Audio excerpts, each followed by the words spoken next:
BBC বাংলার অধিবেশন প্রবাহতে আপনাদের স্বাগত। আজ আপনাদের সাথে লন্ডন স্টুডিও থেকে আছি মানসী বড়ুয়া। বাংলাদেশের সর্বশেষ গুরুত্বপূর্ণ আপডেট সংবাদে আপনাকে স্বাগত। শুরুতেই সংবাদ শিরোনাম, পরে বিস্তারিত। প্রথমেই জানাবো, বন্যার আশঙ্কার কথা জানালো আবহাওয়া অফিস।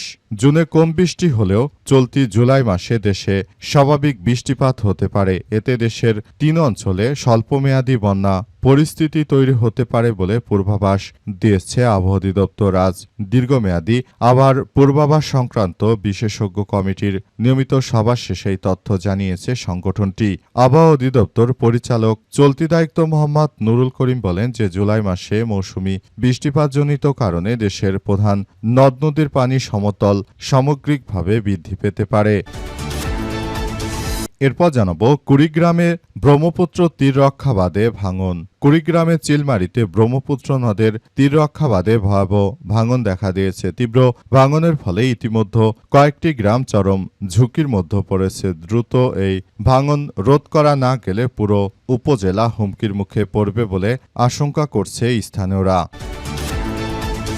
এদিকে নিখোঁজের ১০ দিন পর মাসুদের গলিত মরদেহ উদ্ধার। কিশোরগঞ্জের বাজিতপুর উপজেলায় নিখোঁজের ১০ দিন পর মাসুদ মিয়ার ৪২-এর গলিত মরদেহ বস্তাবন্দি অবস্থায় উদ্ধার করেছে নৌপুলিশ। আজ ভৈরব উপজেলার কালীপুর গ্রামের পাশের মেঘনা নদী থেকে বস্তাবন্দি একটি গলিত মরদেহ উদ্ধার করে ভৈরব নৌপুলিশ। এবারে জানাবো, ১১ দলের কর্মসূচি বাস্তবায়নে ঐক্যবদ্ধ ভূমিকা রাখতে হবে বলেন মিয়া গুলাম পরোয়ার। জামাত ইসলামের সেক্রেটারি জেনারেল অধ্যাপক মিয়া গুলাম পরোয়ার বলেছেন যে জুলাই গণ অভ্যুত্থানের দ্বিতীয় বর্ষপূর্তি উপলক্ষে ১১ দলের গৃহীত কর্মসূচি বাস্তবায়নে সবাইকে ঐক্যবদ্ধ ভূমিকা রাখতে হবে। তিনি আরও বলেন, ৩৬ দিনের কর্মসূচির প্রতিটি ধাপই গুরুত্বপূর্ণ। আগামী ৪ জুলাই সারা দেশে গণমিছিল সফল করার আহ্বান জানান তিনি। এবং সর্বশেষ জানাবো, আশাশুনিতে জেলি পুশ করা ১৫০০ কেজি চিংড়ি জব্দ। সাতক্ষীরার আশাশুনি উপজেলার মহিষকুড়ায় অভিযান চালিয়ে মানবদেহের জন্য ক্ষতিকর জেলি পুশ করা ১৫০০ কেজি বাগদা ও গলদা চিংড়ি জব্দ করেছে র্যাপিড অ্যাকশন ব্যাটালিয়ন র্যাবের সদস্যরা।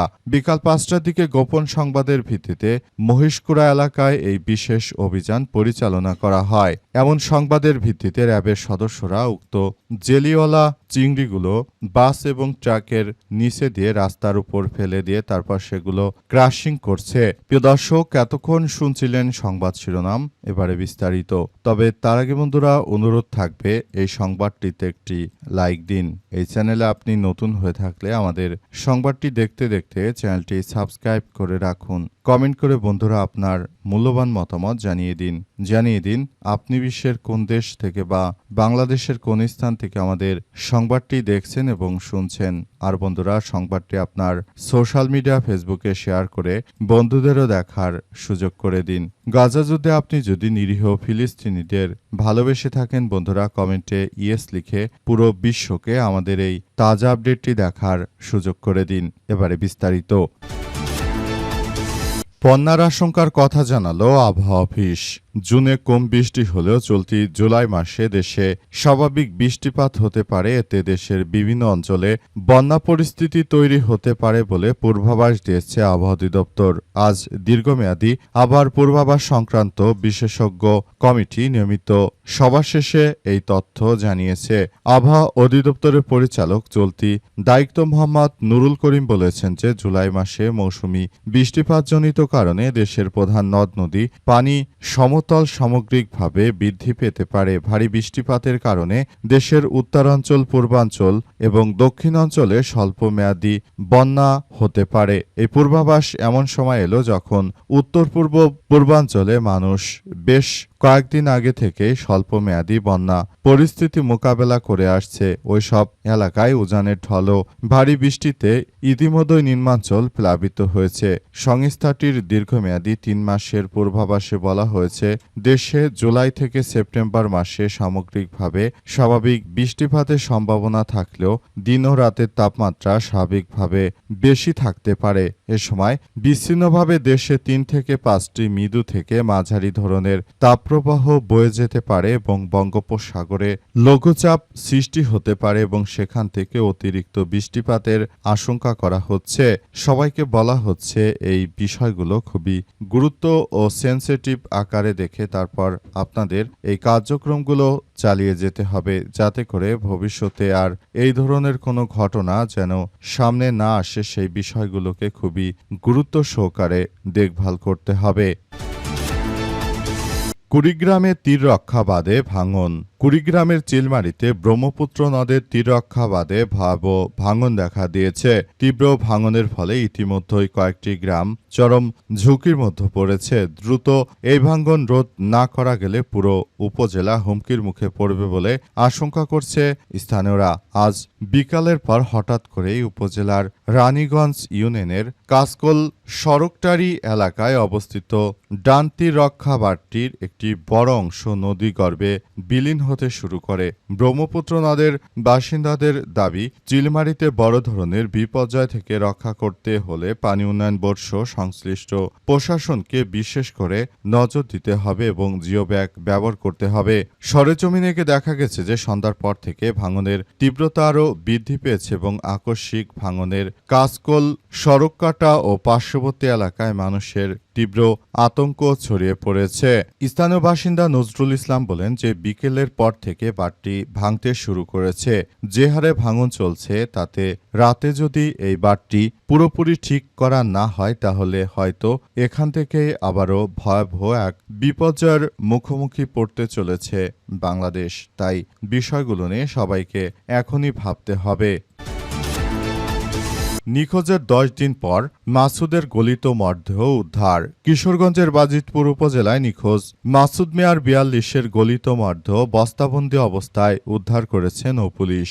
আজ সন্ধ্যায় ভৈরব উপজেলার কালীপুর গ্রামে মেঘনা নদী থেকে বস্তাবন্দি একটি গলিত মরদেহ উদ্ধার করে ভৈরব নৌপুলিশ। নিহত মাসুদ মিয়া বাজিতপুর উপজেলার মাইচর ইউনিয়নের শ্যামপুর গ্রামের মৃত আসাদ মেম্বারের ছেলে। স্থানীয় সূত্র থেকে জানা যায়, এক ব্যক্তি মরদেহটির ছবি শনাক্ত করে সামাজিক যোগাযোগ মাধ্যমে পোস্ট করলে তা দেখে মাসুদের স্বজনরা তাকে শনাক্ত করেন। পুলিশ মরদেহটি উদ্ধার করে ময়নাতদন্তের জন্য কিশোরগঞ্জের মর্গে পাঠায়। ময়নাতদন্ত শেষে মঙ্গলবার বিকেলে মরদেহটি পরিবারের কাছে হস্তান্তর করা হয়েছে। 19 জুন কাজের উদ্দেশ্যে বাড়ি থেকে বের হওয়ার পর মাসুদ আর ঘরে ফিরে আসেনি। তার পরিবারের সদস্যরা তাকে অনেক খোঁজাখুঁজি করছিল এবং শেষ পর্যন্ত তাকে আর জীবিত অবস্থায় উদ্ধার করা সম্ভব হয়নি। কে বা কারা তাকে হত্যা করে তারপর তার অটোরিকশাটি ছিনে নিয়ে তারপর তাকে বস্তাবন্দি অবস্থায় নদীতে ফেলে দেয়। এই ঘটনায় প্রায় 10 দিন পর তার মৃতদেহ উদ্ধার করেছে নৌপুলিশ।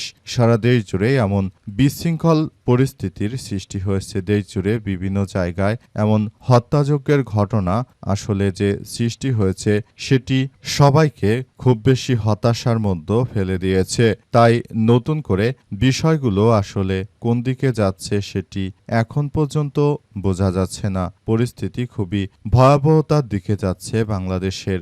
দেশের প্রায় অঞ্চলে খুনোখুনির পরিমাণ এতটা বৃদ্ধি পেয়েছে যে অতীতে আওয়ামী লীগের সময় খুনোখুনির পরিমাণ এতটা ছিল না।